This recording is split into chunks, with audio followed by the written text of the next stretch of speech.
Hola, ¿qué tal? ¿Cómo están todos? Les pedimos que esperen un minutito más. Estamos tratando de coordinar el Zoom con el Facebook Live para empezar acá esta charla que hemos denominado a través del periódico Comunidades Plus, los casamientos judíos en la era de la pandemia, ¿sí? Así que pedimos que nos esperen simplemente un minutito más, así podemos empezar en conjunto.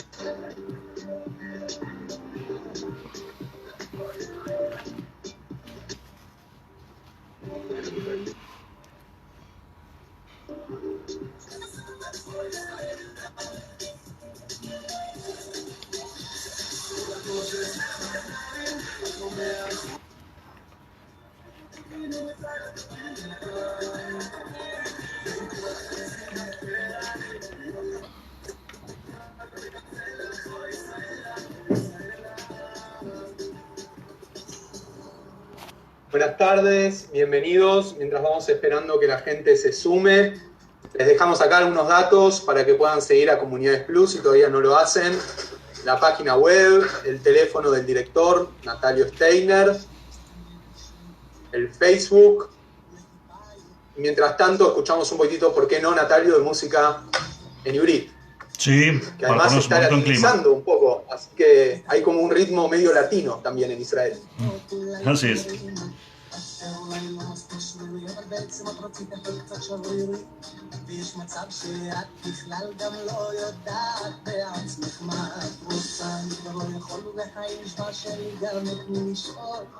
אני מרגיש חסר אונים, אולי תגידי לי היום כבר מה עושים. כל היום מסתובב באותו מקום, איך את לא מבינה? קצת שונה מהתחושה הראשונה, נכון? את מזמן לא תיפול שלשום, איך את לא מבינה? מה את לא מבינה? נה נה נה נה נה נה.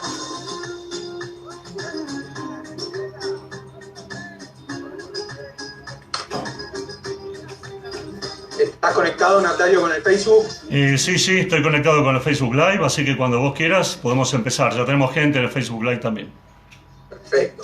Estamos como en la previa de la conversación, podríamos decir, de la charla, con Así música. Así es. Si alguno quiere tomar mate, lo que sea, está bienvenido. Sin compartir la bombilla. Exactamente. Sin compartir. Mate personal.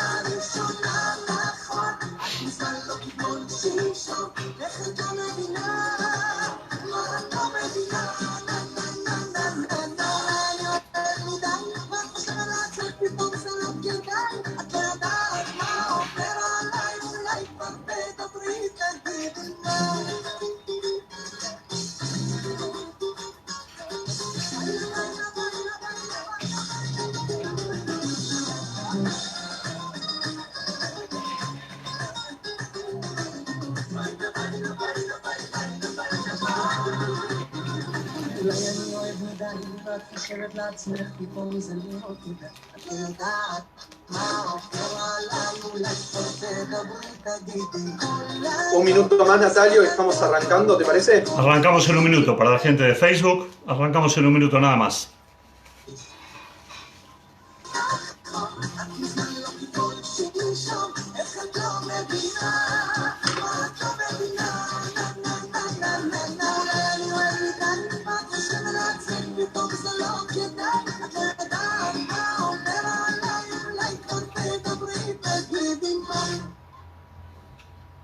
Bien, ahí están los últimos sumándose.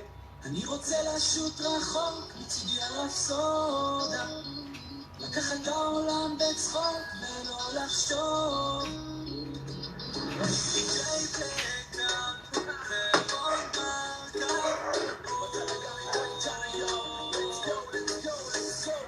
אני רוצה לשוט רחוק מצידי הרפסודה Hola, Yossi. Bien, ahora sí, mientras Natalio ya estás cómodo por lo que veo, bienvenidos a todos. Como decimos con Natalio, Periódico Comunidades es estar en comunidad, nos gusta verlos, nos gusta charlar con ustedes, así que los invitamos a que se pongan la cámara, a que vean quiénes están aquí presentes. Hoy tenemos un tema que parece que nunca pasa de moda, que son los casamientos, y le agregamos en épocas de pandemia. Veo que hay muchos conocidos, bienvenidos, rabinos, familia, todos son más que bienvenidos. Les voy a contar cómo va a ser la modalidad de la charla del día de hoy. Natalio Steiner va a estar disertando durante más o menos una media hora, 40 minutos. La idea es que en el chat puedan escribir sus dudas, sus consultas, sus comentarios, y después vamos a abrir otro tiempo más para que puedan también, si tienen ganas a través del micrófono, poder hablar, poder preguntar y sacarse todo tipo de dudas. Así que, siendo ya 4:36, Natalio, podés arrancar tranquilamente, y ahí estás en grande también en Zoom para que todos te puedan ver. Bueno, buenas noches a todos en Israel. Hay gente de Israel que nos está viendo por Facebook Live. Buenas tardes en la Argentina, en algunos otros lugares que nos estén viendo o escuchando. Decime, Ilan, si hay problemas de audio, si se escucha bien, te pido por favor. Se escucha todo más que bien.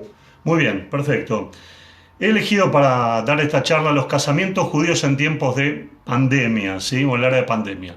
Y obviamente que esta charla está basada en lo que ha sido de público conocimiento hace unos 2 meses atrás acerca de casamientos judíos que hemos tenido en un momento que nos causó bastante conmoción, un shock poder ver este tipo de casamientos, y quería referirme no desde mi opinión personal, esto no tiene importancia, sino desde las fuentes judías, porque me parece que en Argentina nos hemos puesto siempre a opinar para aquí o para allá, pero tenemos que ir un poco a las fuentes, a ver qué es lo que pasa, cómo rastrean los rabinos, cómo ubican este tipo de temas, los casamientos en situaciones personales o especiales. Pero previamente lo que quería decir, y esto sí les pido encarecidamente, por favor, a todos los asistentes, es que si van a juzgar, para bien o para mal, no importa ahora, esta conferencia, esta charla que yo voy a dar, le pido que lo hagan recién al final. Le pido que lo hagan recién al final porque yo voy a citar distintas fuentes y algunas pueden interpretarse de una forma, interpretarse de otra, y vamos a tener quizás diversos caminos que se van a poder abrir. Por lo tanto, yo esperaría que ustedes saquen una conclusión al final de la conferencia y no hagamos lo que a veces nos gusta tanto a los argentinos, que es un poco prejuzgar, encasillar a alguien en cómo está hablando, entonces escucho, no escucho, me retiro, me quedo. Al final. Solamente háganlo al final, va a haber lugar para espacios críticos, no tengo la verdad absoluta ni revelada, pero desde lo que estudié, desde lo que sé, de lo que me interesó, como periodista, como judío, como licenciado en ciencias judaicas, quiero dar mi visión sobre este tema también. Todos sabemos lo que es la pandemia, y la pandemia del coronavirus porque la estamos sufriendo. No hace falta que explique ni que diga nada acerca de esto porque nos afecta claramente en nuestra vida cotidiana, en todo aquello que nosotros hacemos en distintas circunstancias. Pero la pregunta es si todos sabemos lo que es un casamiento judío.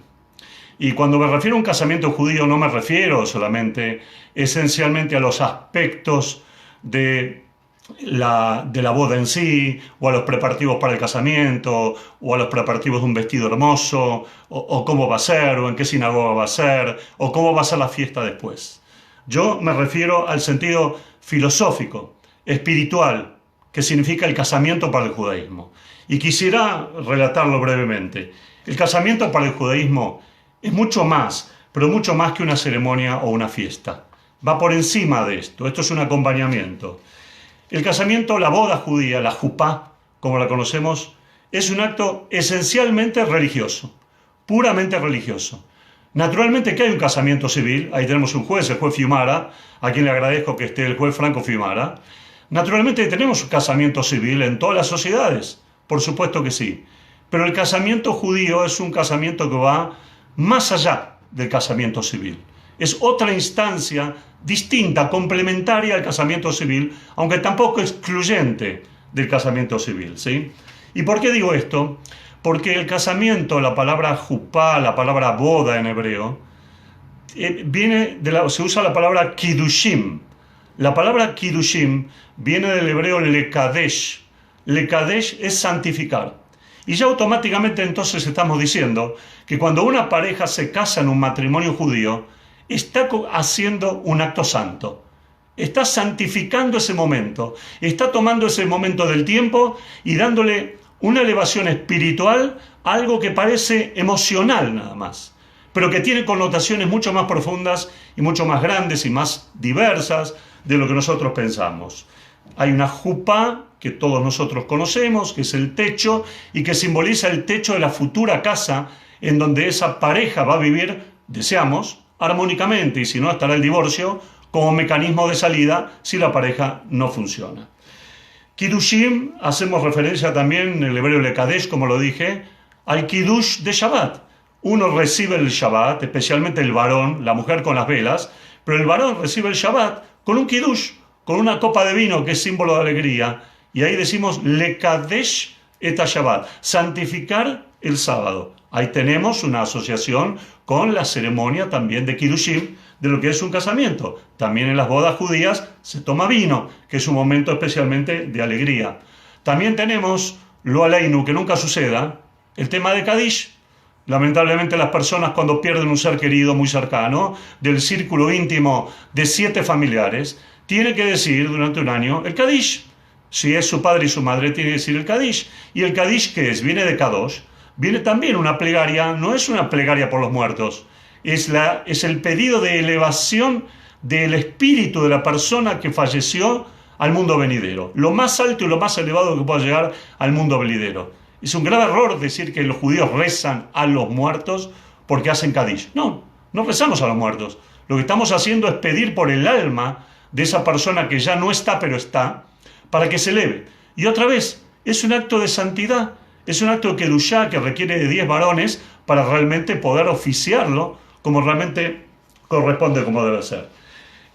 Volviendo al casamiento ya de por sí, kiddushim, es un acto que parece material, pero es la base central para la construcción de un hogar judío. De un hogar judío. Y un hogar judío no es solamente piedras. Un hogar judío es el espíritu que va a haber dentro de él. Educar para preceptos, educar para observancia, educar para la continuidad judía en sus diversos formatos. El casamiento habilita, abre las puertas no solamente a una situación instintiva que evidentemente la persona o la pareja va a tener relaciones y va a procrear, que es la primera de la mitzvot de la Torá, el primero de los preceptos de la Torá, sino que realmente abre las puertas aún para algo más elevado, la construcción de un bait, de una casa. Y la palabra bait, casa, viene del hebreo ben, que es hijo, y del hebreo bat, que es hija. Un casamiento judío habilita la construcción de un hogar en donde crezcan hijos e hijas en el espíritu más santo y más bueno posible. Por favor pido, no se entienda santidad en el judaísmo como un acto que hacen los lamas de irse a alguna montaña tibetana y aislarse del mundo que los rodea. El judaísmo no nació para aislarse del mundo que lo rodea. El judaísmo nació para cambiar, de a poco, cada uno de su manera, el mundo que nos va rodeando, para hacerlo mejor. Y por eso es que la idea no es aislarse, pero la idea es santificar las cosas que nos rodean, o por lo menos santificar momentos de nuestra vida. Hacemos el momento del Shabbat, que es un momento de santificación, el momento de Rosh Chodesh, que tiene el comienzo del mes en el calendario hebreo, que también tiene su aspecto de santidad. Y tenemos otro montón de momentos de fiestas judías que son como un detenerse en el tiempo. La boda judía, el kiddushim, busca básicamente este tipo de cuestiones también y tenemos que tenerlo en cuenta. Fíjense ustedes que en Israel, en el Estado de Israel, no hay casamiento civil. Es un tema de discusión al cual ahora no vamos a entrar, porque nos iríamos y nos llevaría mucho tiempo. Después quizás en las preguntas lo podemos responder. Pero no hay casamiento civil. Los católicos que se casan en Israel van a la iglesia y quedan registrados, obviamente, en un registro civil, pero quedan casados por iglesia. No hay una ceremonia civil. el musulmán en Israel va a la mezquita y queda de alguna forma registrado también su casamiento. Y el judío va al rabinato de su ciudad, del sector donde vive, y queda registrado también en el Ministerio del Interior ese casamiento como tal. Ahora, ¿por qué? ¿Es un capricho que no haya matrimonio civil? No, porque en la esencia del judaísmo, el matrimonio civil es algo tardío, que enseguida voy a tratar de explicar. El matrimonio religioso ya es muchísimo más antiguo, ya está indicado claramente en nuestras fuentes de la Torá. De hecho, como dije antes, el primer precepto, pru rebu, crecer y multiplicarse, que se le da al hombre y a la mujer, va a abrir las puertas a lo que más adelante la Torá va a traer, de alguna manera, no con la palabra casamiento, kiddushim, pero sí con palabras de mishpajá, de familia, y hasta de divorcio, sefer kritut, va a decir la Torá, de una ruptura en la relación de esa pareja que no pudo cumplir con una función determinada. Entonces, ¿de dónde sale el casamiento civil? ¿Y qué tiene que ver con el judaísmo y por qué choca, aparentemente, con el tema del judaísmo? El casamiento civil proviene del año 1808 en Francia. Napoleón lo impuso porque Napoleón era nacionalista y quería que todas las personas que se casen en Francia estén registradas por la ley francesa. Los rabinos en Francia tomaron el criterio ante la peligrosidad del tema de desvirtuar el casamiento judío, de aceptar el casamiento civil mientras la pareja sea judía entre ambas partes, y después santificarlo con la ceremonia tradicional que siempre el judaísmo mantuvo, fue cambiando con los años, pero que mantuvo esencialmente su esencia. Por eso, hasta el día de hoy, cuando una pareja acude a una boda en la Argentina, cuando uno asiste como protagonista a un casamiento en la Argentina, en el rabinato del AMI o en el rabinato de la comunidad sefaradí o en el rabinato de Jabat también, me parece, se les dice, vayan primero al registro civil, traigan la libreta matrimonial que están casados por civil y recién después, en la ceremonia de casamiento de la jupá, se va a leer una parte del acta matrimonial pequeña y evidentemente ahí vamos a tener que está casado civilmente, pero desde el punto de vista judaico no está casado y por lo tanto esa pareja no pudo todavía cohabitar sexualmente si continúa con las reglas naturales del judaísmo tradicional. Esto es muy importante realmente aclararlo.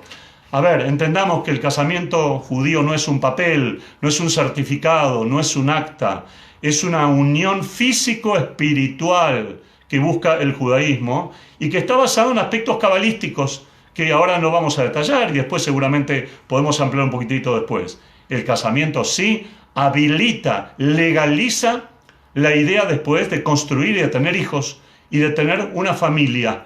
No es que el judaísmo se oponga a que haya hijos de un matrimonio prematuro, son aceptados como hijos naturales, ¿sí? Pero el ideal del judaísmo es que ambos, hombre y mujer, lleguen vírgenes al matrimonio.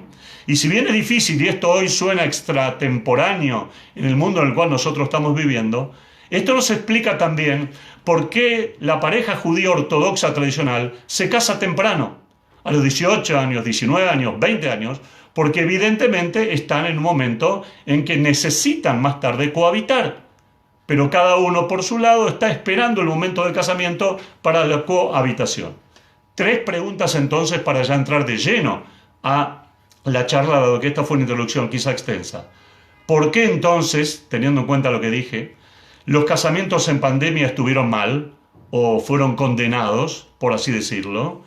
¿Cuál es el límite entre la ley hebrea y la ley argentina en este contexto, si es que hay un límite? Tercero, la pregunta para mí en este momento más importante, ¿podían o no postergarse esos casamientos que causaron tanta conmoción inicial y tuvieron un efecto mediático? Rabbi Jonathan Eibeshutz, un rabino muy importante del siglo XIX, dijo, y lo voy a leer textualmente, por favor lo voy a leer textualmente, dijo así: la Torá es como un remedio que purifica al hombre de todo mal. Por eso la Torá dice, no aumenten ni disminuyan. Lo dice en el libro de Barim, capítulo 5 o capítulo 4, no recuerdo este momento. ¿Qué se refiere no aumenten ni disminuyan? Se refiere que la Torá te marca un camino determinado. No salgas, no bajes de ese camino, tampoco te vayas demasiado arriba de ese camino, porque es como una dosis de un remedio. Vos tomás un remedio para el hígado, si lo tomás en exceso te hace mal, si lo tomás en cantidades menores no te causa efecto, toma la dosis adecuada que te prescribió el médico. Dios te prescribió la Torá, toma la dosis de la Torá, lo que la Torá te está diciendo. Esto es básicamente lo que dice acá el rabino. Sigamos. Antes de que se declarara prácticamente en la Argentina esta situación pandémica que estamos viviendo, en los primeros días de marzo, recuerden ustedes que la cuarentena empezó el 20 de marzo, los primeros días de marzo hay un decreto, hay un escrito muy importante que sacó el rabinato de la AMIA, firmado no solamente por el rabino de la AMIA, el rabinato de Chabad, firmado por uno de los rabinos más importantes de Chabad, Lubavitch, el rabinato de Camargo, del templo de Camargo, el rabino Saca, y el rabinato de Moldes, es decir, 4 de las comunidades de alguna forma con rabinos ortodoxos que no son discutibles en el seno de la ortodoxia, ¿sí?, judía, lo que significa su valor, su validez, su legalidad. Y dijeron y dictaminaron en ese documento de que en función de la situación que se estaba viviendo y se acercaba Pesach y los sedarim y las reuniones familiares, etcétera, etcétera, quedaban por el momento naturalmente prohibidos, no el seder, sí el seder por supuesto en cada casa, pero las reuniones familiares, la cantidad de gente, se llamaba a mantener el distanciamiento social, se llamaba a mantener las normas higiénicas y se decía a seguir el dictamen de las reglamentaciones del gobierno nacional. Es decir, ahí vemos un ejemplo de una adaptación rabínica de lo que implicaba una situación extraña, anómala, esencialmente que estaba empezando a vivir la Argentina y que ya la humanidad conocía básicamente de otro lugar también. Es muy importante tener este tipo de cuestiones también.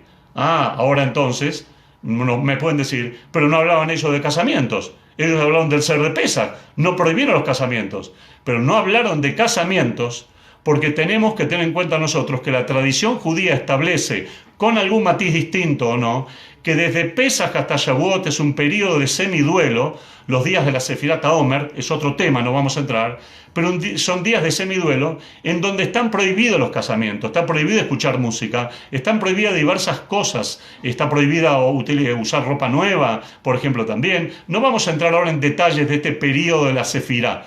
Entonces los rabinos naturalmente no prohibieron casamientos porque ninguna comunidad iba a casar. El único día que se permite casar entre Pesach y Shavuot sabemos que es Lag BaOmer. E inclusive Chabad, y hay un rabino de Chabad escuchando la charla, no me va a dejar mentir, Chabad endurece aún más la cuestión y permite solo Lag BaOmer y hasta Shavuot después no vuelve a permitir que haya casamientos. Los sefaradíes dicen hasta Lag BaOmer, a partir de Lag BaOmer y hasta Shavuot se pueden hacer casamientos también. Pero ya entraríamos en discusiones aleatorias que no quiero entrar ahora en este momento. Siendo así entonces, ¿por qué los rabinos o rabinos tan ortodoxos desconocieron a otros rabinos tan ortodoxos y oficiaron casamientos? Inclusive entre hijos de ellos, hijos, nueras y parientes obviamente de ellos. Hay varias respuestas. Para esto tenemos que entender la magnitud de por qué se dijo que no se puede cambiar la fecha de casamiento.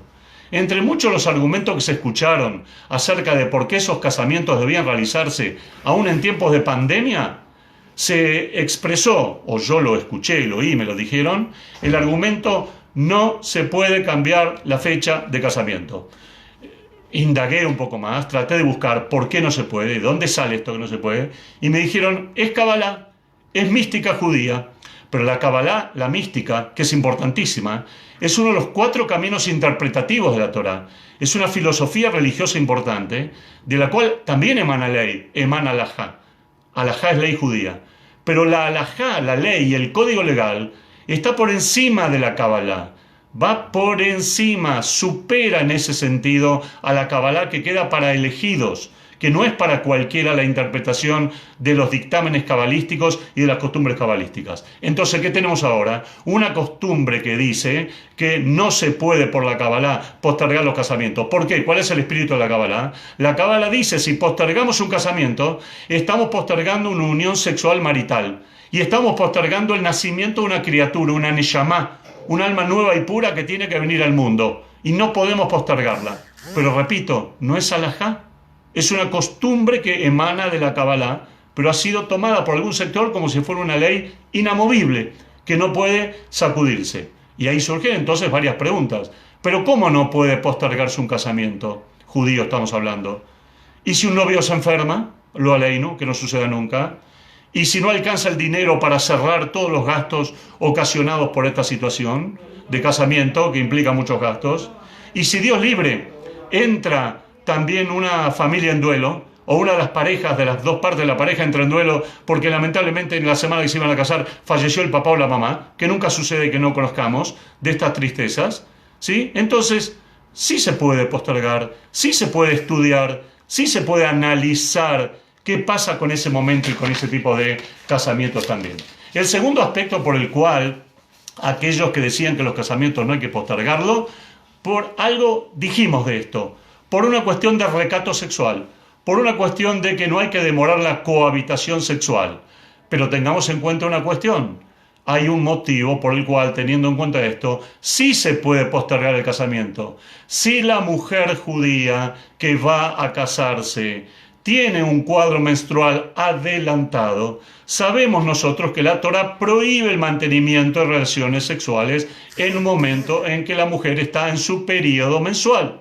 Y por lo tanto, si por cualquier circunstancia la mujer se le adelantó el cuadro sexual, ahí sí habría que dilatar el casamiento y postergar el casamiento también, porque si no estaríamos obligando a la pareja a que una cohabitación que es necesaria no pueda llevarse a cabo y no podría empezarse así un periodo de vida que es tan importante. El rabino Kanievski, que es una de las autoridades judías más importantes de la ultraortodoxia en Israel, no estoy hablando de rabinos, digamos, menos conocidos. El rabino Kanievski es muy conocido en todo el mundo judío, ¿sí? Y en Israel en particular, el rabino Kanievski dijo así: no encontré cita alguna en el Talmud que me hable de esta costumbre de no postergar los casamientos. Pero después dice el rabino, sí sé que es una costumbre arraigada en los sectores más piadosos. Entonces el rabino nos dice dos cosas. Primero, no es ley, se puede postergar, no habría problemas. Eso es lo que nos dice el rabino. Y lo segundo que nos dice el rabino es que si la pareja que se va a casar es elevadamente piadosa, es muy religiosa, sí, la verdad que escuché sí algo de esta costumbre, de que maximizan, endurecen, hacen jumbrot, como se dicen, y se casan. No cambian nunca la fecha, pero no es una ley que se deba seguir, sino que es una derivación de lo que llama una jumbrá, un endurecimiento de la legislación. Es más, obviamente, postergar acá de alguna manera el casamiento sería ubajar tabajaim, elegirás la vida. Si estamos hablando de tiempos de pandemia, en tiempos que la vida peligra, postergarlo sería positivo para no entrar en una situación aún más complicada. Es un tema, un dilema interesante. El rabino Shmuel, en el siglo II después de la era común, en la época en que los romanos dominaban la tierra de Israel y el templo ya había sido, el segundo templo, ya había sido destruido, él estableció un criterio halágico talmúdico que perdura hasta el día de hoy, que es Dina Malhuta Dina. Esto se ha escuchado mucho. La ley del reino es ley. Es decir, ¿qué significa esto? La ley del reino es ley mientras no contradiga la Torá. Por ejemplo, vamos a dar un ejemplo determinado. Si mañana viene un gobernante a la Argentina que me dice, debido a la situación de gravedad económica que se está viviendo y se vivió por la pandemia, todo el mundo de la Argentina tiene que abrir sus comercios el día sábado o en Rosh Hashanah o Yom Kippur, ahí hay una ley del Estado, pero esa ley del Estado ahí está golpeando a la ley hebrea y por lo tanto ahí no corre. En ese caso, Dina Malhuta Dina no es válido porque está vulnerando un principio religioso elemental fundacional del judaísmo. Hay tres casos en los cuales el Talmud, y son conocidos, tres casos en los cuales sí se puede, de alguna manera, sí, mejor dicho, sí se podría establecer que este criterio de Dina Malhuta Dina entra de alguna forma en un criterio de excepción también. Y los voy a tratar de explicar. Por ejemplo, si mañana viene una persona y me dice a mí, andá y disparale y matalo a otra persona porque si no te mato a vos, yo no puedo hacer eso. Yo tengo que pelear por mi vida, pero no puedo tomar la vida del otro a cambio de salvar mi vida. Y por más que sea Dina Malhuta Dina y que alguien desde el gobierno me lo diga, no lo puedo hacer. No lo puedo hacer de ninguna forma. El otro criterio, el otro concepto es relaciones incestuosas. o relaciones prohibidas por el judaísmo en materia sexual. Si mañana otra vez me tomo como ejemplo, para no herir susceptibilidades de nadie, si mañana viene una persona o viene alguien del Estado y me dice, andá y sometete y tener relaciones sexuales con algún animal, como se hacía en la antigüedad o como se hace en algunas culturas hasta el día de hoy, no debo hacerlo. El criterio Dina Malhuta Dina no corre, no es válido para esta cuestión porque estoy haciendo algo antinatural, que ya la Torá me lo prohíbe de esencia. Está, como se dice Binfurash, está claramente establecido en Levítico 18 que no lo puedo hacer de ninguna manera. ¿Sí? Y el tercer aspecto que le ha costado la vida a muchísimos judíos a lo largo de toda la historia, y que ha sido quizá de los más comunes, si alguien viene y me dice, convertite al cristianismo o al islam o a otra religión, o si no te mato, no puedo convertirme, tengo que morir al Kiddush Hashem. Podría morir si me da mi fe, mi fuerza, mi voluntad, al Kiddush Hashem, santificando el nombre de Dios, porque el convertirme me estaría marcando una traición a mis principales valores religiosos que ni siquiera el contexto de Dina Malhuta Dina puede hacerlo. Ahora, ustedes directamente sacarán entonces la conclusión. La postergación del casamiento no entra en Dina Malhuta Dina. Tranquilamente, por este concepto alágico, podría haberse postergado el casamiento sin ningún tipo de problema. Y voy a traer otra situación que también puede ser cercana y puede ser bastante explicable. Yom Kippur, el ayuno de Yom Kippur, es el más severo, ya sabemos, de todos los ayunos que tiene el judaísmo. No voy a entrar a dar ahora detalles. Pero, por ejemplo, una situación hipotética determinada que averigüé, consultando con fuentes, no es inventada por mí. Una situación que averigüé. Un médico religioso observante revisa a un paciente suyo en el día de Yom Kippur porque el hombre no se siente bien. Por el ayuno, por el motivo que sea, el hombre no se siente bien.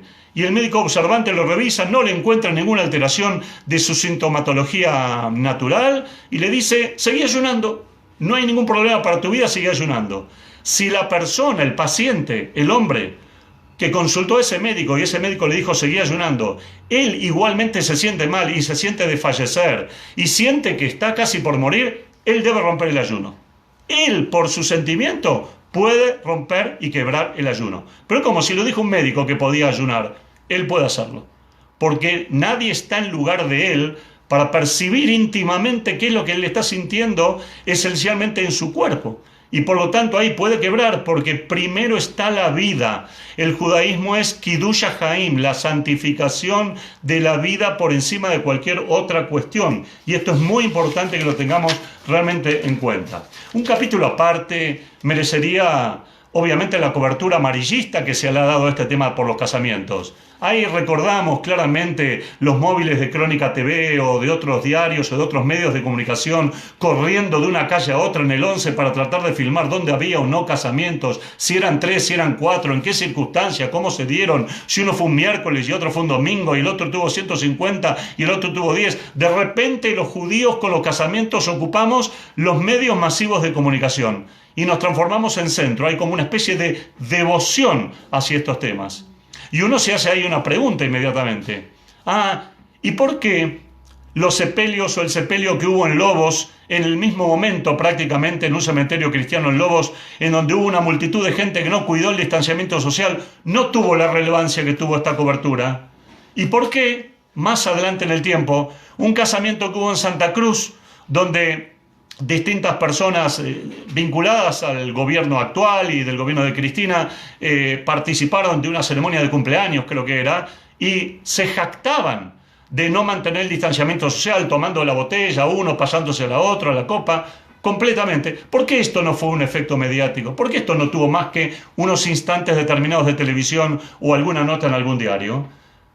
El presidente argentino, Alberto Fernández, asistió a Villa Langostura, comió un asado, se abrazó, saludó, lo vimos en Formosa también, con Gideon Fran saludándose sin barbijo. No hubo distanciamiento social, nadie hizo un escándalo, nadie marcó, nadie resaltó, y lo que era, marcaron su disconformidad. La gente opinó, no está bien, y seguro que no está bien, porque deberían haber dado el ejemplo, naturalmente como autoridad. Tantos casos más, el baby shower famoso de Necochea, que también generó este tipo de cuestiones. ¿Por qué entonces nos tenemos que hacer la pregunta, los casamientos judíos siguieron adelante en época de la pandemia? Si tenemos motivos válidos para postergarlos, ¿Por qué se siguieron? Y acá, permítame decir, que hay muchas cuestiones. Hay cuestiones netamente personales, que tienen que ver con una de las cosas más importantes que nos pasa a todos los seres humanos, algo que llama egoísmo. Mi ego indica que yo debo seguir adelante con esta cuestión. Es un momento especial, lo esperé toda mi vida, yo sé lo que está pasando, pero mi ego me indica que debo seguir. Y debo hacerlo porque soy más fuerte que otros y voy a poder superar esta adversidad bajo todo punto de vista. Así lo dice mi ego, ¿sí? Sin ir más lejos, nosotros tenemos que tener en cuenta que la Torá y el Talmud y la moral judía nos habla mucho en contra del ego personal. El ego personal, el judaísmo, es considerado con lo que se dice en hebreo, gahavá. Gahavá es altanería, es soberbia, es todo lo contrario de lo que se quiere del judío observante, de una persona que tiene que cumplir los preceptos de la Torá. Dios no quiere al soberbio, Dios no quiere al ególatra, Dios no quiere al vanidoso, Dios no quiere al otro que se considera más que con su acción o con su pensamiento. Dios quiere una persona sumisa en ese sentido y demás. El que tiene gavá, el que tiene esta orgullosidad tan fuerte, dice: yo soy más cuidadoso y estricto que vos, por lo tanto adelante, mi casamiento es válido. No es así, no es sencillamente así. Es contrario a la Torá. Justamente hace 2 parashiot atrás hemos leído que la Torá califica a Moisés como el hombre más humilde. Moshe Isha Nafa Yahu. Es la única virtud que nos da la Torá de Moshe desde el punto de vista de una descripción de Moisés. No nos dice la Torá si mide 3 metros, si mide 1 metro, si tenía barba larga. Nos dice la edad que tenía, podemos decir que tenía 80 años cuando salía de Egipto, pero nos dice también la Torá que era humilde. Lo único que sabemos es humilde, y a Moisés se lo puede juzgar por las actitudes que él ha tenido a lo largo de su vida y en el relato que trae la Torá. Pero no nos dice nada más. Pero si la Torá relata que Moisés era humilde, es porque está queriendo enseñarle a la gente que la humildad es de las más importantes virtudes que el ser humano tiene. Y esto es importante poder resaltarlo. Los rabinos son descendientes espirituales de Moisés, no son descendientes directos físicos, Kohanim o Levíim, son descendientes espirituales y por lo tanto, evidentemente deben tomar en ese criterio el camino de Moisés. La Perashá Shemini, que está en el libro de Vaikra, nos trae un suceso muy raro del libro de Vaikra. Ya había pasado 1 año, estaban los judíos en el desierto, se iba a inaugurar el Mishkan, el tabernáculo que más adelante en la tierra de Israel iba a ser el templo de Jerusalén, pero en el desierto iba a tener unas características distintivas que la Torá amplía muchísimo en varias parashiot, ¿sí? Pero la Torá nos dice que Nadab y Abiú, 2 de los 4 hijos del sacerdote Aarón, acercaron al tabernáculo un fuego extraño, y ese fuego extraño que acercaron causó que Dios los eliminara. Ya está.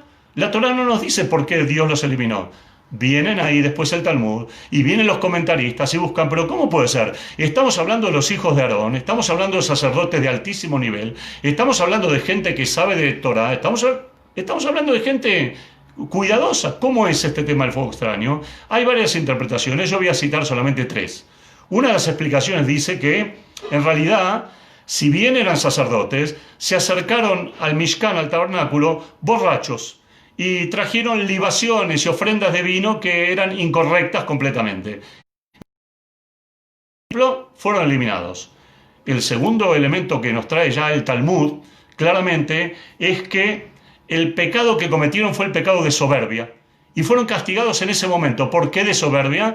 Dice el Talmud, porque ellos quisieron enseñar alajá antes que Moshe y Aarón. Moshe y Aarón, que eran las figuras principales del pueblo judío, quedaron relegados en un segundo plano. Y Nadab y Abiú quisieron enseñar alajá. Quisieron ser más que sus maestros. Y por lo tanto ese fanatismo los llevó a su desaparición, a su eliminación dolorosa de por sí, aunque Aarón después cayó, después eso es un tema para analizar. Tercer aspecto, y no lo vamos a ampliar ahora, dice que en realidad habían cometido algún tipo de práctica idolátrica en cuanto a la exageración. Entonces, ¿por qué traigo esto? Porque evidentemente aquí vemos algún motivo, algún ejemplo, alguna situación de gavá, de vanidad y de orgullo desmedido. Ahora la pregunta es, extrapolándolo, los rabinos que hicieron estos casamientos que podían haberse postergado, actuaron con gavá, actuaron siguiendo criterios que quisieron ser más que Moshe, que quisieron ser más que Aarón, y por lo tanto realmente actuaron mal. Este es un tema muy delicado que evidentemente debemos dejar pensando que en función del análisis que estamos viendo, me parece que sí. Ahora, hay una pregunta y un tema, y esto es el último punto que voy a desarrollar prácticamente para dar lugar a las inquietudes o dudas. Hay una pregunta y un tema muy interesante que surgió después de que se conocieron todo este tipo de casamientos en general y circuló mucho en el mundo observante, en el mundo ortodoxo.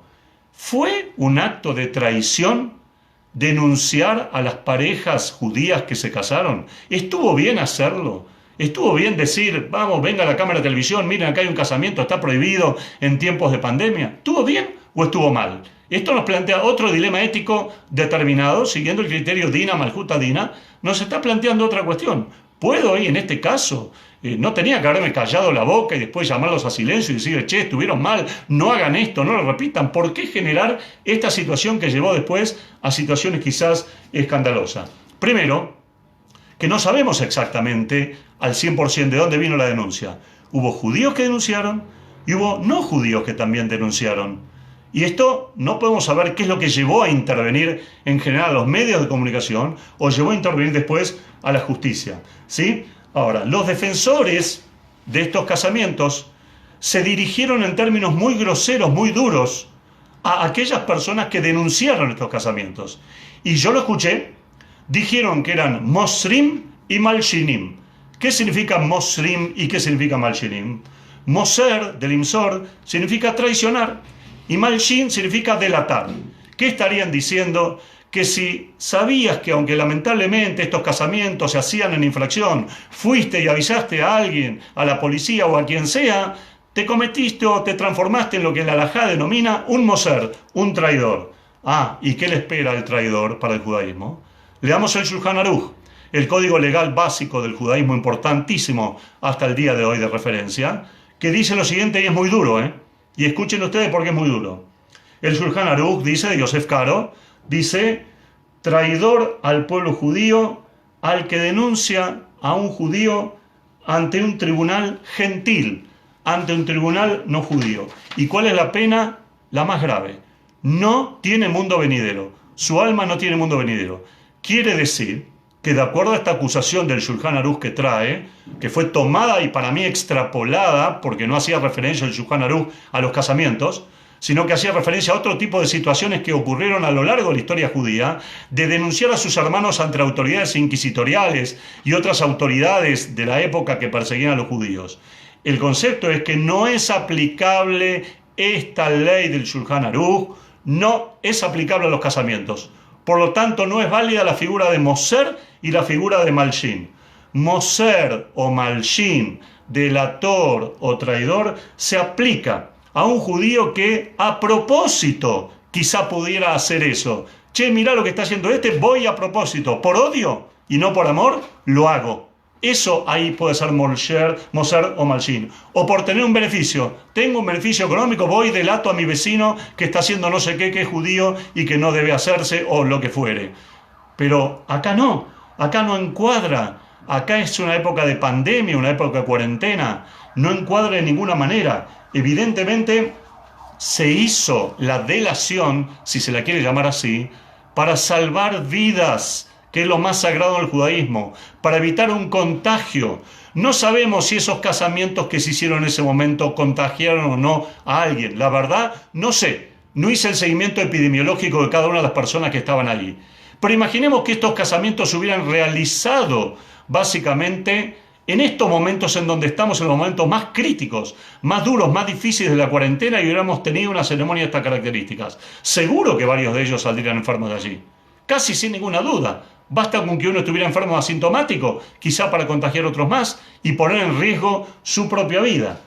Hemos escuchado, obviamente, actitudes muy fuertes y descalificaciones muy fuertes de parte de sectores que apoyaron a quienes hicieron estos casamientos. No precisamente los que se casaron, pero sí los que hicieron o que apoyaban a aquellos que avalaron estos casamientos. ¿Qué dijeron? Que si uno se pone en este rol de delator, de delatar el casamiento que se hizo o lo que fuera, esto trae antisemitismo, esto trae antijudaísmo. Y yo hago acá una pregunta. ¿Acaso el antisemita o el antijudío necesita argumentos nuevos para ser antisemita o ser antijudío? Sí tiene los argumentos remanidos y ya recontra conocidos de sobra para hacerlo. En todo caso uno podría decir, ¿para qué darle algún argumento más?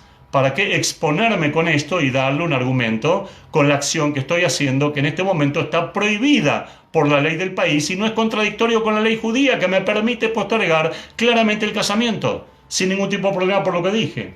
Al contrario, esta persona que defendieron, o estas personas, que yo discutí con dos de ellas, estas personas que defendieron estas posiciones de seguir adelante con los casamientos y criticar profundamente a aquellos que delataron, dijeron, o en realidad no es que dijeron, su actitud de desprecio hacia los delatores es contradictoria a la Torá. La Torá nos dice, amarás a tu prójimo como a ti mismo. Beaftal reja moja.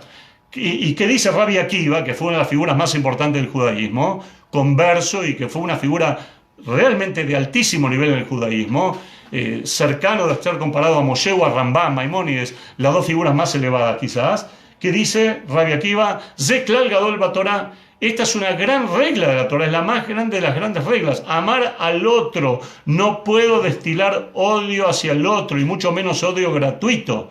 Nos vamos encontrando, encaminando a las próximas 3 semanas, del 17 de Tamuz al 9 de Av, las 3 semanas críticas que llevaron a la destrucción del segundo templo de Jerusalén en especial, y que fue destruido por el odio gratuito entre hermanos. A ver si de una vez entendemos que el desprestigio y el odio al otro judío, cualquiera sea su grado de observancia, más ortodoxo, menos ortodoxo, reformista, conservador, laico, ateo, trae odio gratuito, y el odio gratuito no gusta en el cielo, no está bien visto de ninguna manera. Amarás a tu prójimo como a ti mismo.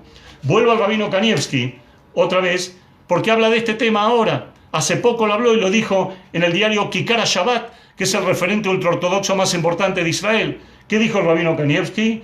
Escuchen bien, está permitido denunciar ceremonias y minyanim clandestinos en época de coronavirus por Din Rodef, por la ley de Rodef. ¿Qué es la ley de Rodef? Vamos a ver, primero, la sorpresa de que uno de los más altos rabinos de Israel diga, está permitido denunciar, está permitido ir y decir. Quiere decir que si a uno lo consideran delator, al rabino Kanievski, ¿qué lo van a considerar? ¿Lo pueden llamar delator? Yo ni me atrevería, jamás. Fíjense, entonces el rabino básicamente lo que está diciendo, está permitido y hay que denunciar estos minyanim clandestinos. Hace pocos días atrás, no tengo la fuente ahora, un rabino israelí, lo llama Edot HaMizrach, de las comunidades orientales, sefaradíes, que no me acuerdo si fue de la ciudad de Tzfat, no me acuerdo en este momento de qué ciudad, él mismo dijo lo siguiente, escuchen bien, que si él veía llegar a su sinagoga en la cual él hace tefilá y estudia, y están los demás miembros del minyan, a personas sin barbijo y que no cumplen el distanciamiento social, él dice que esas personas merecerían ser echadas directamente de la sinagoga a patadas. Es decir, no ser parte del minyan, no poder decir una kedushá, no poder decir un kadish, no poder decir nada. Él dice, yo lo sacaría. Directamente lo llamaría asesinos, dice él. Asesinos. Es decir, ahí vemos como una interpretación ajustada, acorde a lo que está viviendo básicamente la humanidad y no petrificada claramente en el tiempo. Entonces, ¿qué es Din Rodef? ¿A qué llamamos Din Rodef? Para que se entienda, viene de la palabra hebrea lirdof, perseguir, persecutor, ¿sí? Vamos a traer el ejemplo y podemos decir que es alguien que sin querer le causa el mal a otro, no lo hace a propósito, pero le causa el mal a otro. Uno de los ejemplos clásicos de Din Rodef en la Halajá es el caso, por ejemplo, de una criatura en el vientre de su mamá. Una criatura, un feto de 1 mes, 2 meses, 3 meses en el vientre de su mamá, le trae elevación de altísima presión arterial a la mujer embarazada. Entonces, para la halajá hay Din Rodef. Esta criatura se ha transformado en persecutor de la mamá y le puede causar una ACV a la mamá o la puede matar a la mamá de una situación donde le puede generar un aneurisma directamente. Entonces hay Din Rodef. ¿Qué significa? Que si hay que optar por una u otra vida, la vida de la mamá está antes que la vida de la criatura. Y es uno de los casos, pocos, en los cuales el judaísmo justificaría el aborto antes de los 3 o 4 meses, no después, porque ya la criatura es vida propia. Pero en este caso, directamente es Din Rodef. Entonces, la Torá nos dice, alta moda al dam reja, no estés parado sobre la sangre de tu prójimo. ¿Qué significa literalmente estar parado sobre la sangre de tu prójimo? ¿Acaso la Torá me está diciendo que veo la sangre de mi prójimo y yo me pongo a bailar ahí arriba de la sangre de él? No. Lo que interpreta el Talmud y los comentaristas acerca de no estar parado arriba de la sangre de tu prójimo, al Tamod al Dan Reja, es que vos no podés ser un asistente pasivo de la muerte de otra persona. Y voy a dar un ejemplo más que puede ser común. Uno está en una playa en verano tomando sol en la orilla del mar y ve en el fondo del mar que alguien se está ahogando. ¿La Torá me obliga a mí a ir y saltar al agua y poner en peligro mi vida, tratar de salvarlo? No, no me obliga. Si yo soy un experto nadador y confío en mí, puedo y debo hacerlo quizás, pero si yo no estoy capacitado para hacerlo, o soy muy grande y o no lo puedo hacer, o tengo miedo, o excede lo que yo puedo hacer, no estoy obligado a hacerlo. Pero ¿qué sí estoy obligado a hacer? Llamar al 911, correr a buscar a un guardavida, hacer alguna señal para que alguien sí vaya a tratar de salvar a esta persona, porque si no, miro cómo yo voy allá, uy, miren, se está ahogando aquella persona, qué triste, qué malo, qué feo que es, se va a ahogar. Eso es estar al Tamod al Dan Reja. No estés parado sobre la sangre de tu prójimo. Yo creo que en este caso sería aplicable a esta situación. Si nosotros observamos y somos testigos de un casamiento prohibido en tiempo de pandemia, estamos parados sobre la sangre de nuestro prójimo, porque mañana, insisto, puede haber un contagio y alguna de estas personas puede fallecer. Lamentablemente ya tenemos un rabino fallecido, el rabino Yabra Lafa Shalom, y también ha fallecido el padre de él, víctima del corona, no por asistir a esos casamientos, por una infección que vino de otro lado, de afuera, porque el rabino Yabra vino afuera por su trabajo de kashrut, no por esos casamientos. Pero si ya tenemos situaciones en donde la enfermedad está demostrando el grado de peligrosidad, ¿por qué juguetear con la muerte? Nosotros tenemos que apostar a la vida y no juguetear básicamente con la muerte. No, entonces, los asistentes a esos casamientos podían ser realmente acusados de rotfim, de perseguidores, de poder quizá causar la muerte o la enfermedad estragosa de una de las otras personas. Y nosotros lo hemos visto. En todo caso, se podría haber resuelto las situaciones y quizá los casamientos se podían haber hecho. ¿Cómo? Buscando con el Estado argentino y con las autoridades sanitarias un protocolo sanitario. Hacer un casamiento con distanciamiento entre personas de 2-3 metros entre una y otra. Que el casamiento no tenga un minyan de 10 varones, pero que tenga 2 testigos ksherim, aptos, calificados para ratificar que la ceremonia es válida, que las 2 personas que se casan son solteras entre sí, que son judías y que la ceremonia es correcta, que estén los padres, que estén los suegros, que esté la pareja. Suficiente, no hace falta más. Con eso puede oficiarse el casamiento tranquilamente. Y el agapé, la recepción, lo que fuere después, queda para más adelante. No hay ningún tipo de problema. No hay ningún inconveniente con eso. Es decir, se hubiera podido gestar un protocolo sanitario. Así como los comerciantes buscan protocolos para abrir una peluquería, para abrir un negocio de venta de ropa, de venta de zapatos, salvando las diferencias, también podría, ¿por qué no? Hay que acercarle la inquietud al rabinato de la AMIA u otros rabinos, generar un protocolo para casamientos judíos en tiempos de pandemia, sin que esto implique hacerlo clandestinamente, con todo lo peligroso que esto puede significar en esta época y demás, ¿sí? Entonces, el último concepto, y ya dejo lugar a las preguntas, a las dudas, a las inquietudes realmente que ustedes tengan, y agradeciéndoles la deferencia por escuchar. Yo creo que en las personas que, no sé si tanto asistieron u oficiaron quizá este casamiento, no del mal, estoy convencido, absolutamente convencido de esto, pero hubo gaba, hubo cierta altanería, hubo cierta jactancia, hubo yo puedo superar este límite, a mí no me va a pasar, a mí no me va a suceder de esta forma. Hubo una especie de dogmatismo humano que va por encima de la palabra divina. Y tenemos que entender que tenemos el concepto que es religión y el concepto que es espiritualidad. Nunca me gustó para el hebreo la palabra religión. De hecho, en hebreo la palabra religión no existe. Existe la palabra dat, dalet taf. La palabra dat significa ley. Religión significa observar la ley. El judaísmo no tiene una cuestión teológica respecto a este tipo de cuestiones. En esto en sí, no está especulando esencialmente lo que es Dios, está definido lo que no es, lo que no se puede ver, lo que es todopoderoso, pero no estamos todo el día especulando respecto a una definición, y por lo tanto no podemos ir por encima de la palabra divina. Termino la charla como empecé. Hasta aquí di la charla, di los argumentos, di los elementos alágicos que me parecieron adecuados para que realmente se entienda en profundidad, de buena manera, no por descalificar a nadie, de que se cometió un error que podía haber costado caro, que a Dios gracias no costó la vida a nadie. Ojalá sea así, que no costó la vida a nadie. Pero realmente tenemos que hacer un esfuerzo importante en cuidar, en sostener, en no pensar que el a mí no es el a mí no. En el judaísmo tenemos que pensar en el bien colectivo. Muchas gracias por escuchar y ahora sí, Ilan, maneja vos la situación. Estamos abiertos a las palabras, las dudas, las inquietudes. Bien, Natalio, mientras que tomás un poco de agua, me gustaría hacer yo también un pequeño comentario de todo lo que estuviste exponiendo y después paso a leer las preguntas escritas y si después alguien tiene ganas de abrir el micrófono y preguntarle a Natalio, no va a haber ningún inconveniente.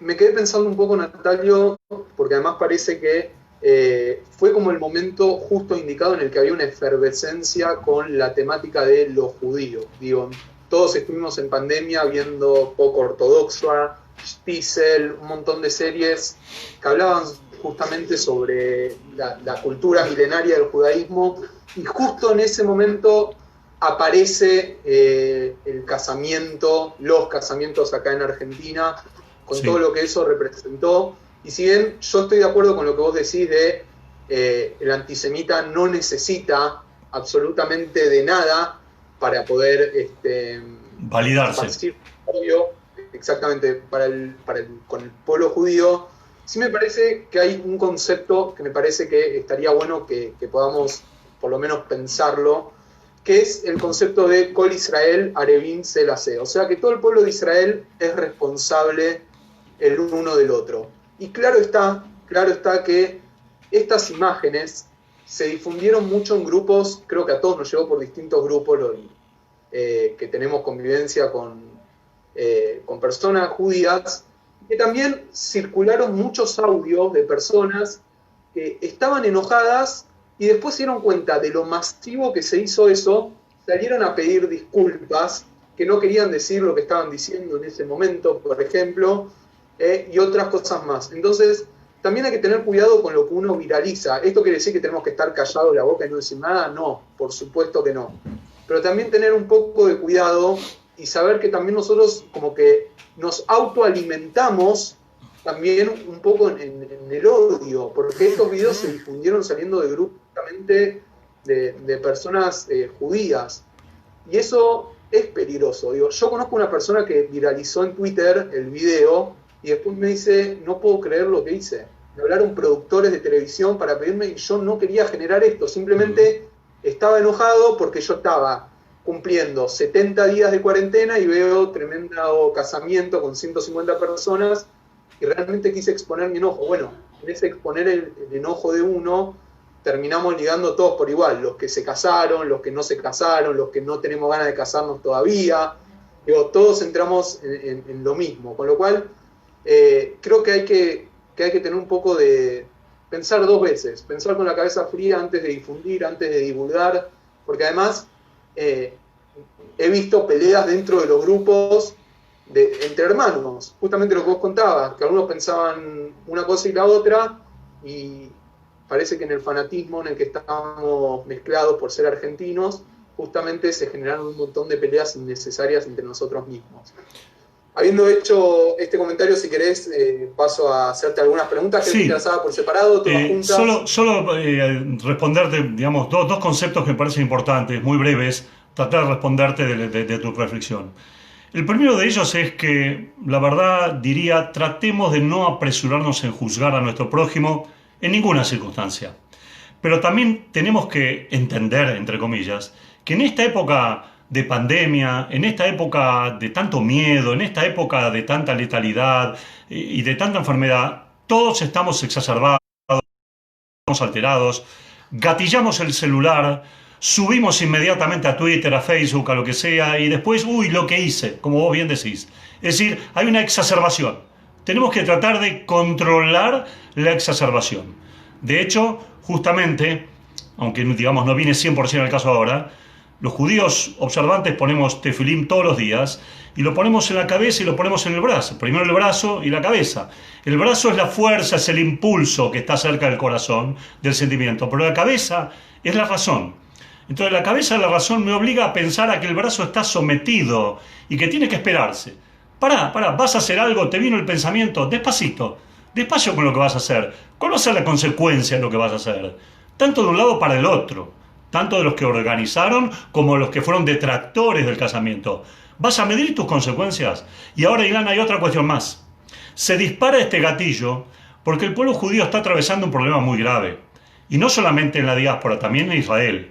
El pueblo judío está atravesando una división fenomenal entre laicos y religiosos. Y yo, la verdad, no estoy de acuerdo con estas divisiones. Yo estoy de acuerdo en llamar en que todos los judíos son observantes. Alguno lo es más de esto y otro lo es más de otra cosa. Pero todos son observantes. ¿Acaso alguna de las personas que están mirando Zoom es ladrona? Seguramente no. Quizá no observa, no cumple Shabbat, no cumple esto, no cumple lo otro, pero no es ladrona y es buena persona en otro aspecto. ¿Yo soy alguien para descalificar o calificar por qué hace o por qué no hace? ¿Y cuántas personas que sí ponen tefilim todos los días y visten de negro 100% y en su vida comercial son un desastre? Entonces tenemos que tratar de apaciguar los ánimos, tenemos que tratar de establecer puentes, comunicación, en un pueblo que tiene una profunda grieta, y no uso la palabra grieta en el sentido político de la Argentina, de dos visiones políticas de lo que debe ser el país. Uso la grieta en el sentido que el judaísmo está, los judíos, no el judaísmo, los judíos están agrietados. Necesitan ir a las fuentes, estudiar y discutir. ¿Sabes con quién? Con las fuentes. Porque el Talmud es pura discusión. El rabino A discute con el B y el C trae un argumento del D y el D citó al del A. Y vuelven y van y vienen y eso se llama pilpul. Hacen de repente de un pil, un poroto, debe ser un pul, un poroto, un elefante. Entonces esa es la esencia y lo que hace magnífico al Talmud. Cómo poder discutir con razonabilidad, con criterio, sin descalificar uno al otro. Por amor de Dios, tratemos de pensar en esto. Por otro lado, Ilan, vemos en los medios de comunicación o en algunos medios un interés en la temática judía redescubierta que hay que analizar si es positiva o negativa. Yo todavía, la verdad, no lo sé muy bien. Todo el tema de no ortodox que generó, la polémica que generó, y nosotros dimos la anterior charla sobre este tema en Netflix, con esta película y otras películas más. Todas estas películas y todas estas situaciones que pasan van recreando o van generando, especialmente en muchos no judíos, un interés por conocer qué son los judíos. De repente, en esta época de mayor encuentro espiritual, se les despierta el interés. Fíjate vos, hace 2 días atrás salió en el diario Clarín una nota a un sofer, a un rabino sofer, a un escriba, el rabino Moshe Ambra. Yo lo conozco personalmente hace muchos años, es un excelente rabino. Y la nota salió sobre su profesión. ¿Qué es ser escriba? ¿Por qué en la era tecnológica hay que escribir con una pluma y sobre un cuero de un animal? ¿Y por qué la tinta tiene que ser negra? ¿Y por qué este detalle? Y yo dije, ¿puede ser que un diario como Clarín, que es un diario tan polifacético, se ocupe de un tema tan judío y tan, perdón, entre comillas, tan hogareño y doméstico nuestro como para salir en la revista Clarín del día domingo? Bueno, hay una especie de interés por saber qué son los judíos, qué creen los judíos, qué quieren los judíos. Ya la gente no come vidrio respecto al aumento del antisemitismo, quiere saber en la esencia. Y esto también debe ser válido para nosotros los judíos mismos. El judío religioso debe saber qué piensa el judío laico. Y el judío laico debe saber por qué el judío religioso piensa lo que piensa. Si no construimos puentes, le estamos haciendo un daño muy grande a nuestro pueblo. Ahora sí, Ilan, las preguntas que haya, también por Facebook, si la gente quiere preguntar, vamos a dar lugar a las preguntas, no a los comentarios en general. Sí. Vamos por orden. Silvia Nathanson nos dice, si de acuerdo a tus dichos, los casamientos podrían haberse postergado, el no cumplir y respetar las reglamentaciones del gobierno nacional, ¿podrían interpretarse como soberbia, fundamentalismo o ignorancia? Después, Graciela Odari. Déjame responder la primera. Dale. Agradezco a Silvia, que es una seguidora fiel de los espacios de Zoom y del periódico Comunidades. Mira, Silvia, personalmente yo creo que si hay acá una cuestión de ignorancia, quizás la gente que organizó estos casamientos haya ignorado los conceptos básicos de lo que significan los riesgos de este virus. Es decir, no conocían, ni conocen, ni escucharon o no leyeron suficientemente bien lo que este virus es. Sobre fuentes judías no tengo duda que no tenían ignorancia y que son mucho más eruditos que yo, no tengo la menor duda al respecto. Pero evidentemente faltó un clic con la situación que los rodeaba para poder entender la magnitud de los desafíos que uno estaba presente. Tampoco yo los culparía completamente a ellos de ignorancia. Desde el gobierno argentino también en su momento, algunos dijo es una gripecita más, o alguno dijo esto acá no va a llegar porque está en China, pero acá no puede llegar de ninguna manera. Cuidado, o sea que muchos, y hasta el día de hoy muchos minimizan el virus y dicen esto no es nada, no pasa nada, ni mucho ni poco. Todavía no sabemos hasta dónde llega el virus en su profundidad. Sabemos que es altamente contagioso. Eso sí lo sabemos. Sabemos que tiene un grado de morbilidad muy alto en gente mayor. Y tenemos que cuidarnos en mayor medida cumpliendo ciertas reglas básicas. Que haya quizá detrás de la cuarentena alguna situación política escondida, no sé. Lo dejo para el criterio, cada uno es mayor y sabe cómo pensar y llegar a sus propias conclusiones. Yo no hablaría de fanatismo, yo no hablaría acá de dogmatismo. Acá hablaría de una ignorancia de ciertos aspectos comunes que hacen al mundo que nos rodea y de una sensación, como lo dije antes, me preocupa la gavá, me preocupa que perdamos la humildad, me preocupa que pensemos solamente para el yo, para el mí, para mi familia. Yo sí, los míos sí, los otros no. Esto no está bien, esto no es bueno, de ninguna manera. La segunda pregunta, Ilan, por favor. Te hago estas dos juntas porque me parece que van de la mano. Dice Graciela Odari, escuchó que un casamiento iba a ser en marzo antes de Pesaj y se lo postergó. ¿Se puede volver a postergar? Y a su vez, Sari Sorke dice, ¿no podía haberse hecho solamente la jupá y no sumar 150 personas? Bueno, voy a empezar por la segunda, que es más fácil. Por supuesto que podía haberse hecho la jupá con distanciamiento social, con distanciamiento adecuado como realmente corresponde, sí podía haberse hecho la jupá. ¿Acaso no se hacen y no se siguen haciendo Brit Milá? Yo mismo he sido testigo de un Brit Milá por Zoom, estando el Moel, estando la criatura, estando los padres y algún pariente estando a 3, 4, 5 metros. Lo ideal sería tener un minyan, por supuesto que sí, pero el hecho que no haya minyan no inhabilita que no haya Brit Milá. ¿Qué pasaba en una aldea judía de Rusia cuando los cosacos entraban y mataban a muchos varones judíos y quedaban más mujeres y menos hombres? ¿Acaso alguien pensaba que había que dejar de circuncidar a algún chico judío porque no hay un minyan? Se buscaba de conseguir un minyan de otra aldea, o si no se buscaba y si no se encontraba el minyan, el Brit Milá está antes que el minyan. Entonces, en este sentido, no hay ninguna posibilidad de postergación. Lo que debió postergarse en este casamiento es la parte festiva, y lo que debió hacerse con estos casamientos es mantener los espacios, mantener la separación en forma completa. Eso le hubiera dado validez y no hubiera dado lugar a esta situación escandalosa que nosotros hemos vivido y que nos ha traído situaciones enojosas. Por otro lado, hay que decir que tampoco resultó muy grato a la vista del común de los televidentes, sea judío o no judío, ver que mientras en Argentina estamos encerrados y nos estamos cuidando y esto, aquello y lo otro, y no salimos a dar una vuelta porque la reta no quiere o porque el otro de más allá o de más aquí, vemos de repente gente vestida pomposamente para fiesta, festejando un casamiento en época... Bueno, la vida no termina, ¿eh? La vida continúa y va a continuar después del coronavirus también. La gente se va a alegrar, la gente va a vivir y la gente va a fallecer antes y después del corona. Es decir, no pensemos que esto debe descalificar a las personas que se casaron. Tienen todo el derecho del mundo a casarse y alegrarse, tomando los recaudos correspondientes y tomando las decisiones adecuadas, consultadas con el Rabinato Superior de la República Argentina, que a su vez estará en contacto con las autoridades sanitarias del país. Ahí se hubiera validado un protocolo para el casamiento. Y todavía se puede llegar a hacer. Y esto responde a la primera pregunta. Por el momento hay que seguir postergándolos. Mientras no haya un protocolo determinado, hay que tratar de preservarlos bajo todo punto de vista y tratar de no hacer casamientos que impliquen una ruptura de la cuarentena. Esto es así de sencillo. Ahora, si mañana la AMIA, si mañana Chabad, si mañana alguna organización judía realmente techo, importante, de peso, gestiona ante el gobierno nacional la autorización para llevar adelante esos casamientos, bienvenido.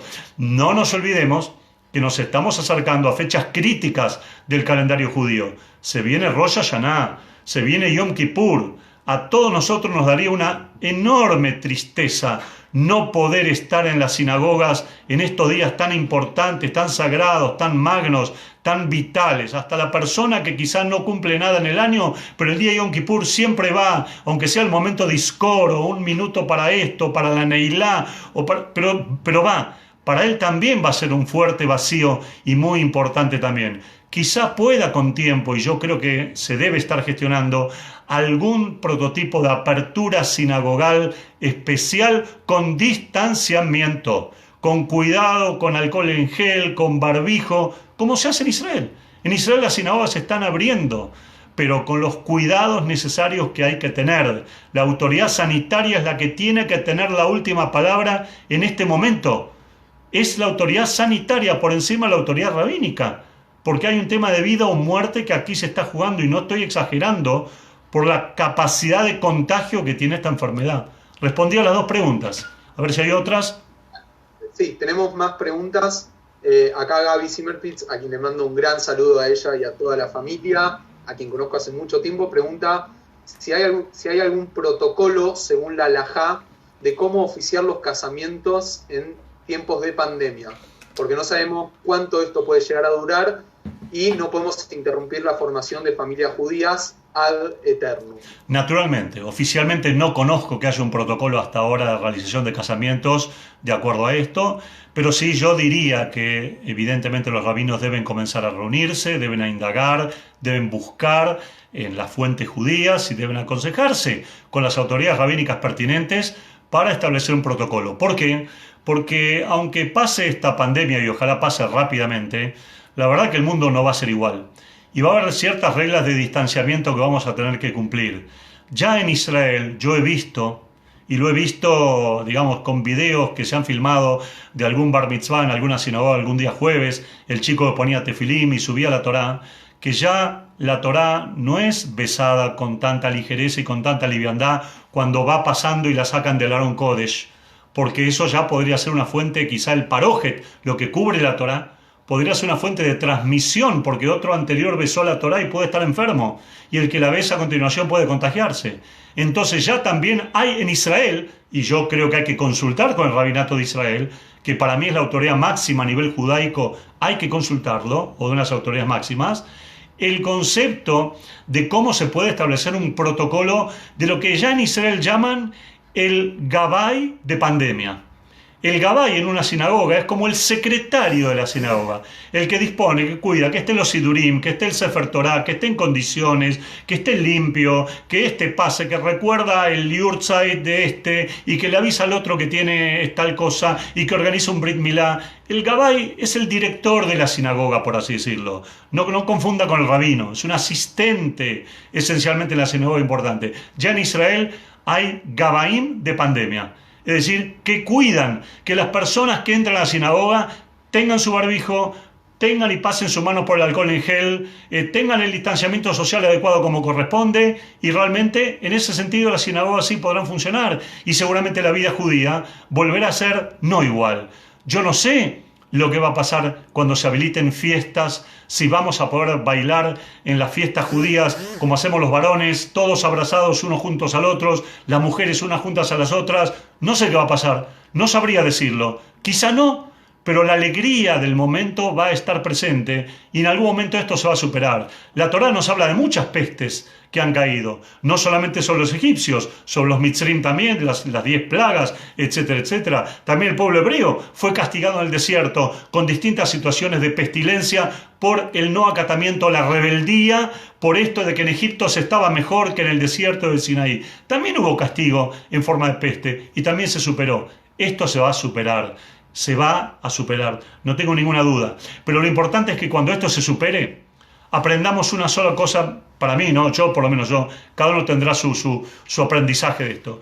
Pero lo importante cuando esto se supere es que aprendamos a que tenemos que ser un mundo, o tenemos que vivir en un mundo mucho más respetuoso, en el sentido de que hemos estado jugando con lo que el Creador hizo en 6 días y descansó en el séptimo. Dios creó el mundo en 6 días y nosotros lo estamos revolviendo en 6.000 años. Lo estamos dando vuelta. Alteramos su ecología, producimos sin cesar cosas, no tenemos cuidados que hay que tener, creemos que con la ciencia nos podemos llevar todo por delante. Viene un ser celestial y te dice, no, momento, hay un virus que ni lo ves, que es insignificante y que está causando el temor mundial. Y las cosas mañana quizá puedan llegar a ser peor, o no. O quizá, como dicen algunos epidemiólogos italianos, desaparezca así como apareció. No sabemos. No soy epidemiólogo, pero como ser humano, como judío, quiero que después de que esto pase, que todos lo pasemos en salud, como seguramente va a ser, y vamos a estar bien de salud, pensemos que Dios no nos dio el mundo para depredarlo. Nos dio el mundo para kibshua, como dice la Torá, para conquistarlo para bien, para sacar el hierro de la tierra, para sacar sus minerales, para trabajar la tierra, pero no para arrasarlo, no para llevarlo por delante, creyendo que con Gaabá, con altanería, todo ha sido dado para que sea nuestro y no nos importa absolutamente más nada la creación. Creo honestamente, digamos, mi punto de vista personal después de que pase esta situación. Hay que armar un protocolo diferente. Sí, hay que armarlo. Bien, Natalio, creo que esta es la última pregunta que hay. Hay muchos comentarios felicitándote por la exposición y diciendo que es muy interesante estar escuchándote. Preguntan si hubo algún tipo de sanción para quienes se casaron aquí en Argentina en época de pandemia. A ver, cuando hablamos de sanción, otra vez, tenemos que ver sanciones desde el punto de vista civil de la ley argentina y sanciones desde el punto de vista de la ley judía. Del punto civil de la ley argentina, creo que se abrió una causa en uno de los dos casamientos de los que hubo. No sé cuál es el estado de esa causa por infracción natural a las reglas de distanciamiento, a las reglas que implican. Que seguramente esto va a ir a terminar en saco roto en algún lugar, porque la Argentina ahora está devastada con las causas judiciales y, como antes bien hablábamos con el juez Franco Fimara, no se da abasto por la cantidad de causas que hay que abrir por situaciones de violación de cuarentena, de gente que no ha tomado conciencia de los problemas que se está teniendo a su alrededor en el Gran Buenos Aires o en Capital Federal o en distintos lugares donde este fenómeno ataca.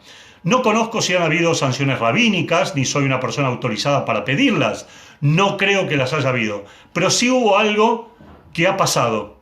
Hubo un distanciamiento. Hubo judíos muy ortodoxos que han tomado un cierto distanciamiento de ciertos rabinos ortodoxos a los cuales seguían a juntillas al pie de la letra y han cambiado de comunidad. Y han ido a otro rabino que es más flexible. Y han ido a otro rabino ortodoxo como el primero, con el cual encuentran un diálogo más ameno o más natural, más flexibilizado y más acorde a los tiempos. Esto sí sucedió y evidentemente es una consecuencia natural de una situación en la cual evidentemente estos rabinos que casaron quedaron en una situación de profunda incomodidad, porque evidentemente el casamiento no significó que es una preservación del cielo para que no sucedan estragos, lamentablemente, entre los presentes. A Dios gracias, vemos que no ha sucedido, pero podía haber sucedido. No, como decía Einstein, ¿no? Dios no juega a los dados. No podemos dejar las cosas al azar tampoco. Hay alguien que mueve los hilos del mundo y nosotros no somos los titiriteros. Alguien lo mueve por nosotros. Nosotros somos actores. Bien. Me acaba de llegar una pregunta más por privado, pero mientras tanto te aviso a vos y también a todos los que nos están viendo vía Zoom que les acabo de compartir un flyer, ¿sí?, con la próxima charla que vamos a tener con el Comunidades Plus, porque además de dar charlas sobre judaísmo en general,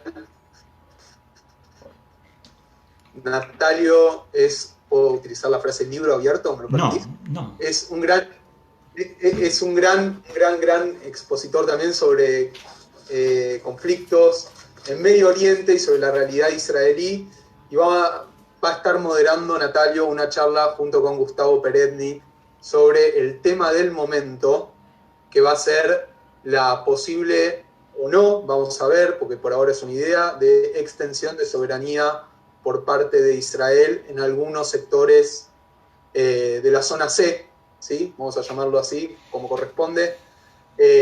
Así que cercano al Valle del Jordán, bloques territoriales. Bueno, va a haber mucho de lo cual vamos a charlar. Esa charla va a ser el día 9 de julio a las 16:30 horas. Me enviaron una pregunta más por privado, así que te la hago, si te parece, para ir cerrando. Sí, déjame, Ilan, decir dos cosas nada más. Primero, hemos elegido el 9 de julio porque además 9 de julio es 17 de Tamuz. Comienza el periodo de las 3 semanas muy importantes de semiduelo también para el judaísmo. No es porque vayamos a hablar de un tema de dolores, queremos hablar de un tema que también es muy sensible para Israel y para el mundo, que condena de antemano. Y déjame decir algo más a lo anterior.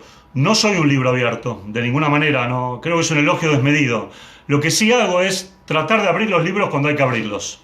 No me gusta hablar si no tengo conocimiento de fuentes, sean históricas, sean religiosas, sean fuentes tradicionales. No me gusta la opinología. De lo que no sé no voy a opinar. Y si no lo sé voy a buscar de dónde nutrirme para poder hablar.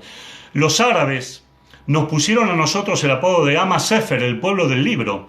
En esencia por la Torá, que se llama Mikra. Y yo creo que el pueblo del libro debe volver al libro. Nosotros debemos volver a nutrirnos del conocimiento, de las fuentes, de donde se sabe, y no solamente del chisme, del rumor, del Twitter que se largó, del otro que opina allá, del que más allá que dice porque lo que se le ocurrió. La verdad que la Torá no quiere la subjetividad de cada uno. La Torá tiene un camino objetivo. De ahí a que vos actúes con subjetividad, tenés libre albedrío, pero tenés que aprender, tenés que saber lo que dice. No digas el judaísmo dice si el judaísmo no lo dice. Tratá de decir, yo como judío hago tal cosa, está bien, haz lo que quieras. Tenés libre albedrío para actuar, pero ¿sabés qué es lo que se te pide?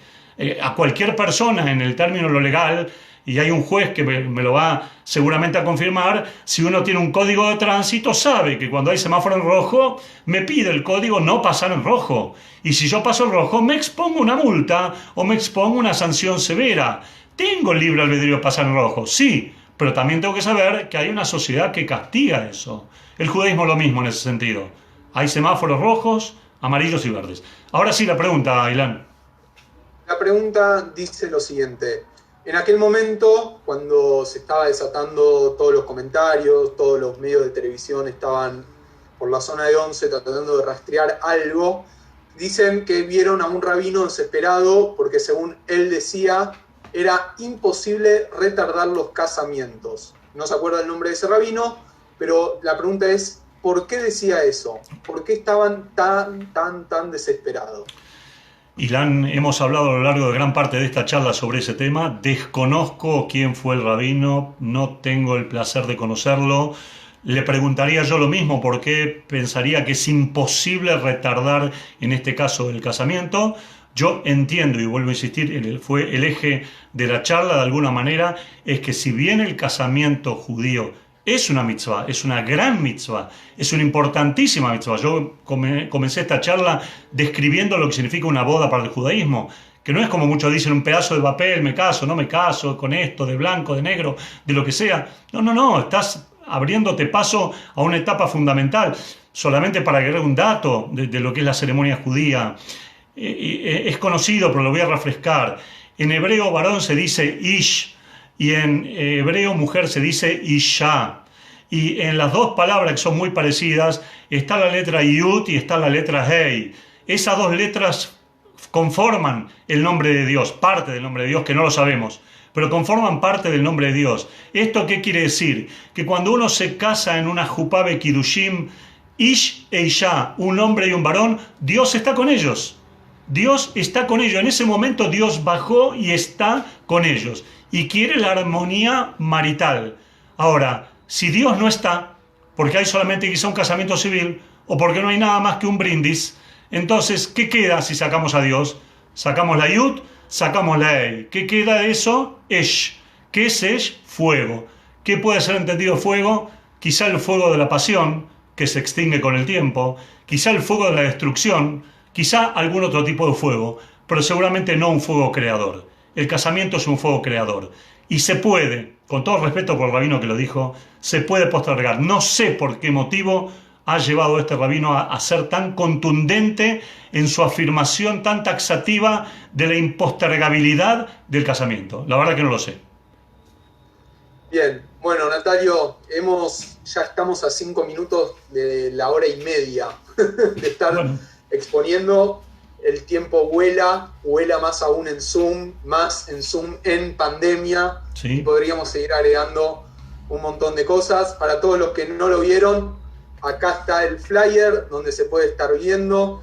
Ya me mandaron mensajes por privado diciendo no es extensión. O sea que evidentemente este tema va a traer mucho debate, va a traer un acalorado debate, sin lugar a dudas, Natalio. Pero bueno, creo que también hoy nos vamos a ir yendo todos con una sensación de que hay que estudiar un poco más, de que hay que leer un poco más, y que no hay mejor manera de opinar que con las fuentes. Tu charla se basó en todas las fuentes habidas y por haber, no dejaste una, me parece. Pero realmente creo que todos nos vamos hoy un poco con más ganas de investigar, con un poco más de ganas de saber. Nos pueden seguir en las redes sociales para poder preguntarnos lo que tengan ganas, estamos a disposición. Y bueno, agéndense para el próximo jueves 9 de julio a las 4:30 de la tarde. Es necesario extender la soberanía israelí. La charla va a estar a cargo de Gustavo Perednik, va a estar moderando Natalio Steiner.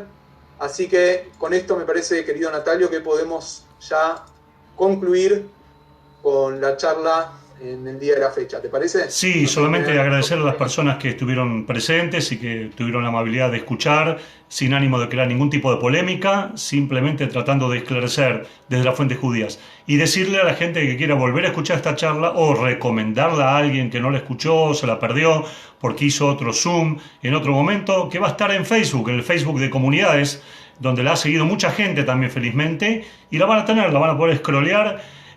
Facebook, sí, @Comunidades Plus, ahí van a encontrar, facebook.com, @Comunidades Plus, va a estar la charla y van a poder preguntar ahí también y trataré de responder en privado o de la forma que sea.